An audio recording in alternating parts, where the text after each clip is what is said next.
I want to try to respond to the spirit of what Tom has shared in our offertory. Offertory, I think, for many people is one of the most awkward time of the service. Amen? I think it's one of the most misunderstood, one of the most complicated, and one of the most ornery parts of our lives as spiritual beings. Whether you define that as being personally spiritual and being close to God, or if you define that as, use the language, I'm a disciple of Jesus Christ, and we have this sense of calling to give. Offertory and giving is one of the most complicated and difficult aspects of our lives as a community of faith. I mean, do you feel me? Am I the only one who recognizes that?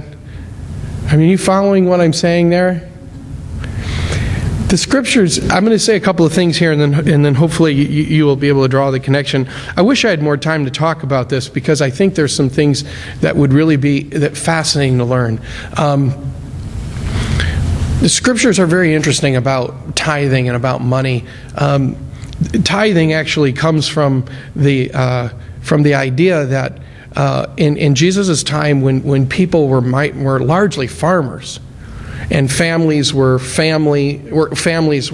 heads of households, had entire groups of family members and slaves, maybe even multiple wives, and they farmed huge lots of land. The idea that you tithe 10% came from this worldview where if you tilled the land and if you took care of your flock, the call to give 10% was to give the 10% of the best of what you harvested.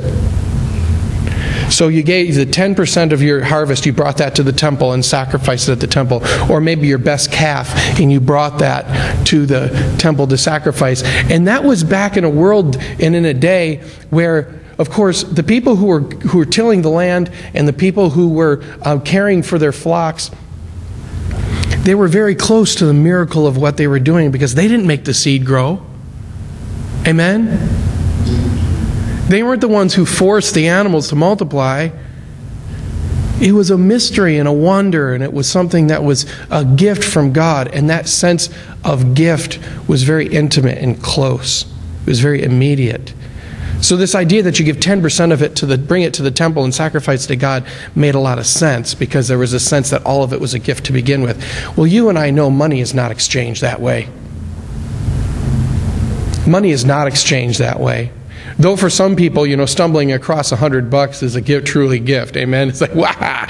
But for most of us, there's this deep and rigid sense of exchange, where you sweat a little bit, then you get a little bit back. And if you pay attention close to the Scriptures, the thing that's fascinating is that when Jesus talks about money, he actually talks about giving very differently than when the Scriptures talk about tithing. Tithing had to do with those things that were immediate gifts to God, those things that were a part of the fruit of our own labor. But when it came to money, Jesus said some much more radical things. And you get this sense that the only proper way to have a relationship with money, with Jesus, is to remember that no matter what we have, it's all God's. Even if we've earned it, it's all God's. I have made this huge transformation in my life, where I used to be a very begrudging and frustrated person in the pews, because when it came to money, I felt like the whole thing was full of thorns, and it was frustrating for me. The idea that the church wanted my money made me mad. Am I the only one? Please confess here with me. The idea that it was frustrating that the church wanted my money, and every time the church talked about tithing and giving, I really felt like I was giving a pitch job, or somebody was pitching something at me, that it was really just about getting something of mine. And I wanted to give more, but I just could not learn how to become a cheerful giver. It wasn't until in my life it wasn't until a time in my life where I can't get into now, but I'd like to share with you sometime, where I realized just how much I was a recipient of generosity. There were times in my life where I was in such great need, that people in the church, either in the institution or just in congregations, were so generous and overflowing with their gifts to me that I had to humble myself to receive them. And it was then that I began to feel the joy of being able to give back. Not one time, not when I was asked, but when I finally decided that I was going to make it a discipline in my life, that I was going to give every month.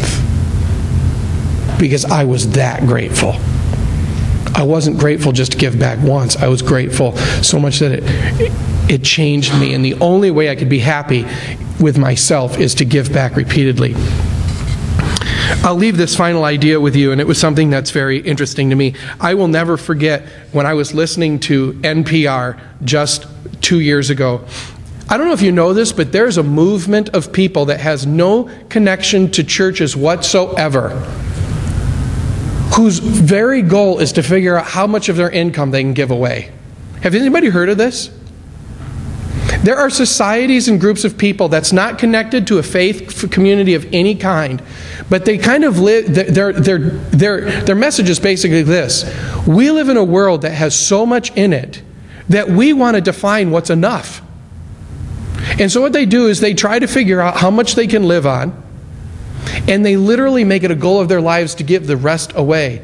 Some of these people give away 80 to 90% of their income. And this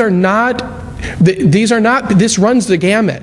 From middle-class professionals like you, like families that many of you came from and that I live in, all the way from very wealthy to those who are working-class folks who realize they can live on $800 a month, and the rest they try to give away. And I almost had this moment of awakening where I realized we in the church are just going crazy talking about giving away 10%. And there are people outside the church who have realized that we live in a world where enough is enough. And they literally get together to figure out how much they can give away. And there was a moment where I just went, my gosh, are we having the right discussion? Are we fighting the right fight? I share that with you just as a challenge, just for you to think about maybe what truly joyful, we've got to replace our lamp, truly joyful giving is about. What would it mean for you to throw something in this plate, or give it to an organization, or give something away, and to be absolutely delighted? To just be absolutely delighted. What would that mean? And is that a goal? Is that an opportunity that hooks you enough to let it make you wonder, to let it bother you in a good way?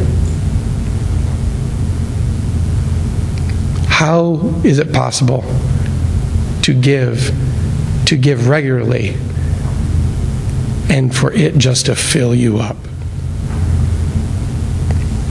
That's my thought I will leave with you as I pass around the plates.